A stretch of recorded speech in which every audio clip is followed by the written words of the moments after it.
There are many things Mark Carney has to do to fix Canada's economy. Specifically, the two things we need to fix are productivity that lags behind the United States and a cost of living that is basically equal to or bigger than the United States. Canadian productivity is not about how everyone needs to read like self-help books or whatever. Productivity is just a term in economics where you take the value of the entire economy and divide that by the amount of hours worked by everyone. How much someone produces for how much they... So the way to actually increase a country's productivity would be to find ways to disproportionately increase the size of an economy more than we would increase the amount of hours we work, or disproportionately decrease the amount of hours we work more than we decrease the size of the economy. One way to do this would actually be by cutting the amount of hours people work. Some studies have pointed out that after 5 or 4 or 6 hours, productivity does tend to decline.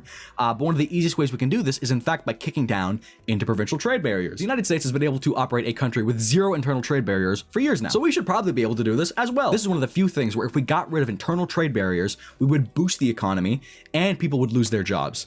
Now that sounds bad, but this is the good type of people losing their jobs, where one company is able to completely meet its tasks with 4 people when it used to take 5, and then the government or that person's support network, like a church or charity, can come in to help that person while they aren't employed until they get a good job. If less people are working, then that would actually be beneficial for productivity because it means that less hours are being worked. And if it used to be the case that it takes 10 people to make $20 worth of economy, but now because of no internal trade barriers, it only takes 8 people and we make $25 worth of economy, then our productivity actually goes higher. But then eventually with enough support and a decent safety net, those 2 people who lost their jobs will get new jobs. So our economy, now with 10 people working again, now produces $30 worth of economy. Everyone benefits eventually. But again, support networks need to be in place for those people to get good jobs. Now, there is a little bit of controversy here regarding just how much Canada's economy will grow if internal trade is liberalized. The IMF released a report with a top line figure of real GDP gains of $50 to $130 billion in 2019, which is almost 7 years ago now.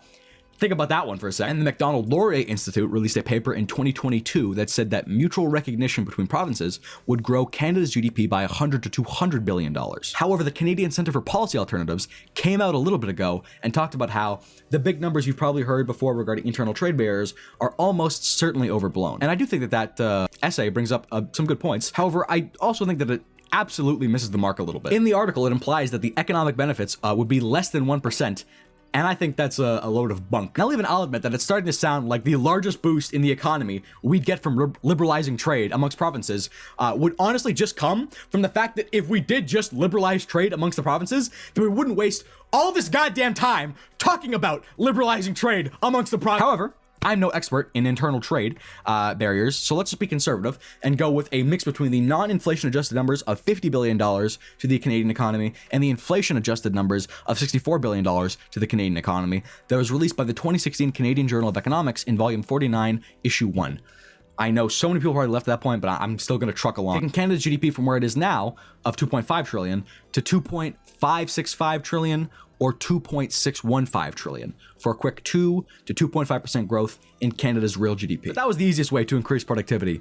Here's where stuff gets a little controversial. A lot of the time, politicians use the term attracting investment as a reason to slash taxes for the wealthiest people. Although I absolutely am a capitalist, I do recognize that wealth inequality is getting out of hand and something needs to be done about it. One of the best ways to increase productivity is to attract foreign investment and to get companies to park their pesos in the good old CNDA. And there are a bunch of ways to do this that don't just involve cucking out to corporations. This could be like investing in the education of your people, like paying for all expenses for students to get trained in industries that are seeing a lot of growth right now, like tech. I don't really think the government should do this.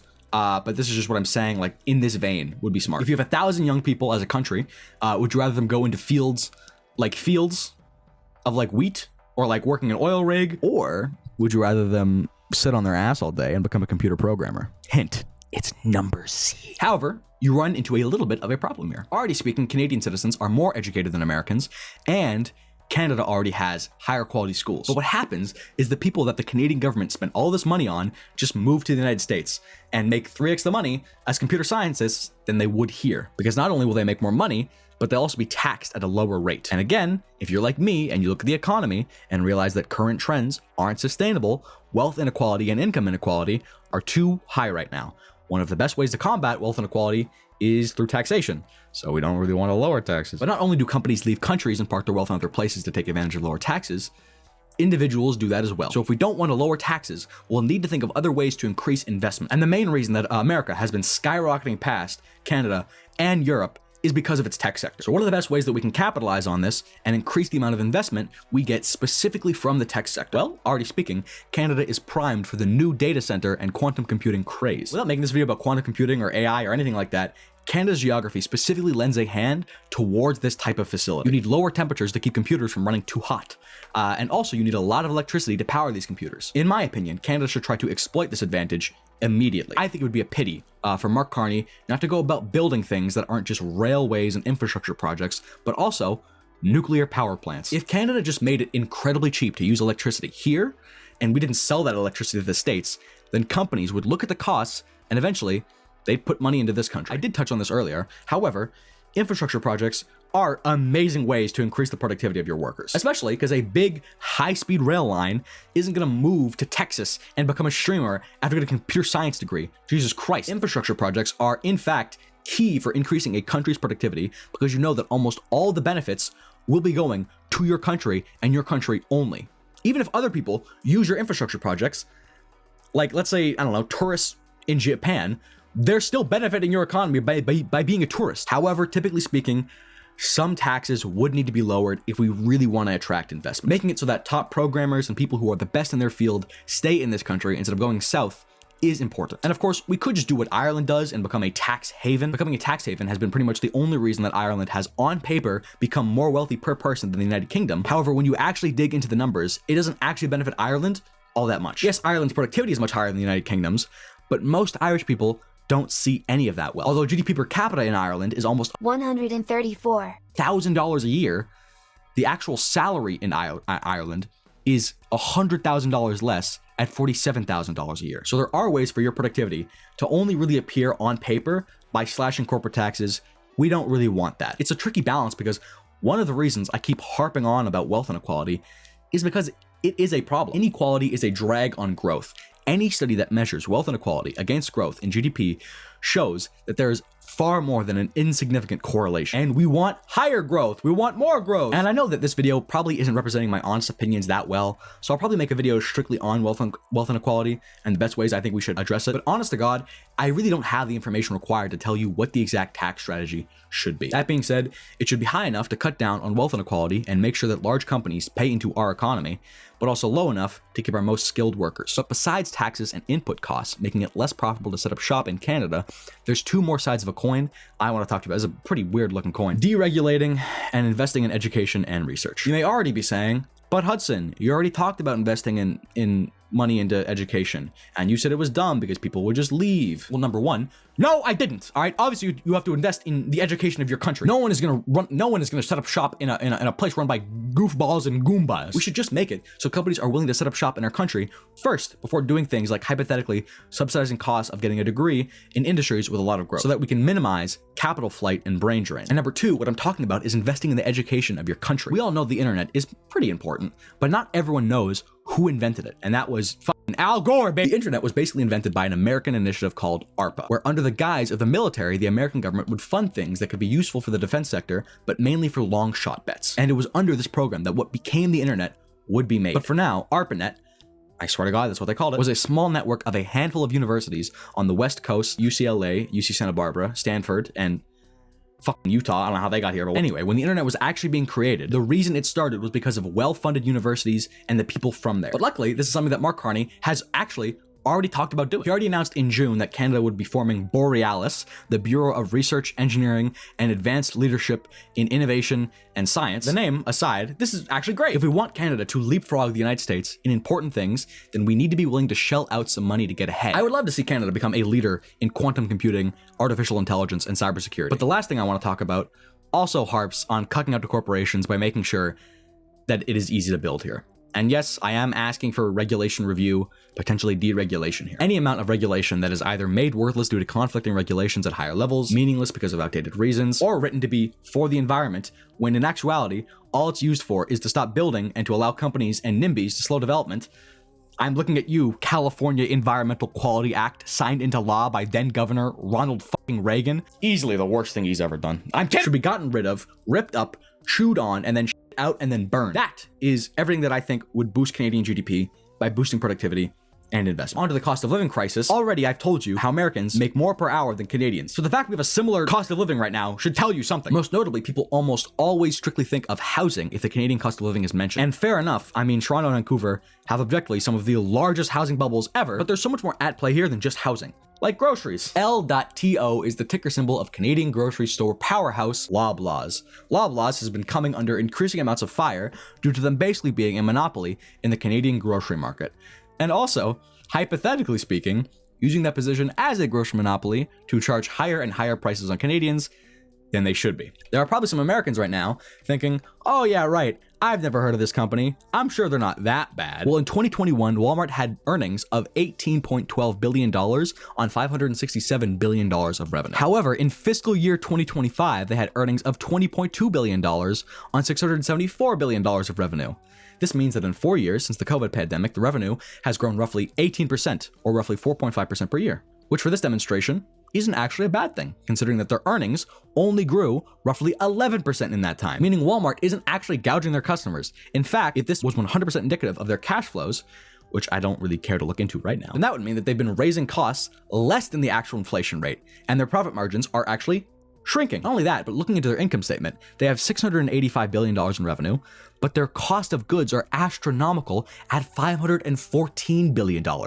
Easily the largest line item. And for those who don't know, a cost of goods is a line item in a profit and loss statement that means pretty much exactly what it says on the tin. It means the cost of the goods they're selling. But we only know this because Walmart is a publicly traded company, so they must report these numbers to shareholders in their 10Ks. However, Loblaws is also a publicly traded company, and in 2021, Loblaws had revenue of $53 billion.